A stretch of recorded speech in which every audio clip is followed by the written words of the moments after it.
Le rôle de l'imam Ali alayhi salam avec le prophète dans l'islam.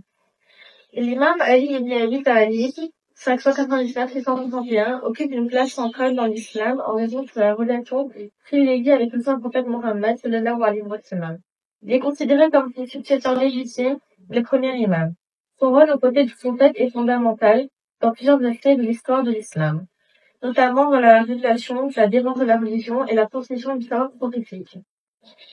Al-Ali, premier croyant et compagnon fidèle. Selon la tradition, Hazrat Ali ibn Abi Talib fut le premier homme à embrasser l'islam après Bibi Khadija alayhi salam, l'épouse du saint prophète. Il avait environ 10 ans lorsqu'il accepta l'islam, montrant ainsi une foi pure et sincère dès son jeune âge. Le saint prophète déclara lui-même: Ali est avec la vérité et la vérité avec Ali. Son lien avec le saint prophète est aussi renforcé par leur relation familiale.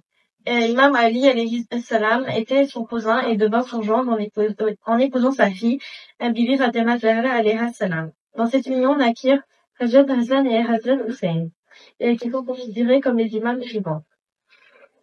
Al-Ali, défenseur de l'islam. Al-Ali a joué un rôle crucial dans la défense de l'islam dès le début de la prédication du saint prophète. Il participa à presque toutes les batailles majeures aux côtés du saint prophète et se distingua par son courage et sa loyauté. Bataille de Badr 624, Imam Ali tua plusieurs des chefs des Quraysh et démontra sa bravoure. Bataille d'Uhud 625, après la désorganisation des troupes musulmanes, Imam Ali défendit le prophète contre les attaques des Quraysh.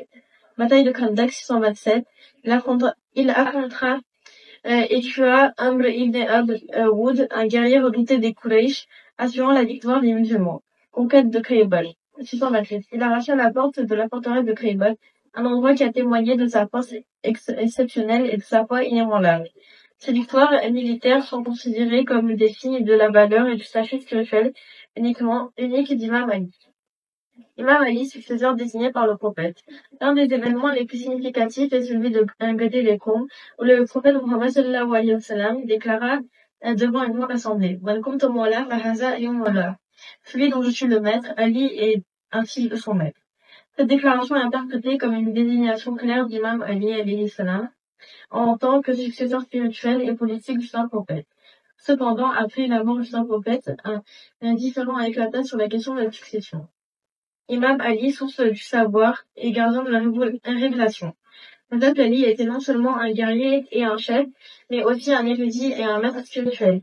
Il est considéré comme la porte de la connaissance du saint prophète. Son éloquence et sa sagesse sont immortalisées dans le Nahj al-Balagha, un recueil de ses sermons élèves. Le saint prophète déclara à son sujet: Je suis la cité du savoir et Ali en est la porte. Cela signifie qu'Imam Ali était l'héritier du savoir prophétique et qu'il détenait l'interprétation authentique du Coran.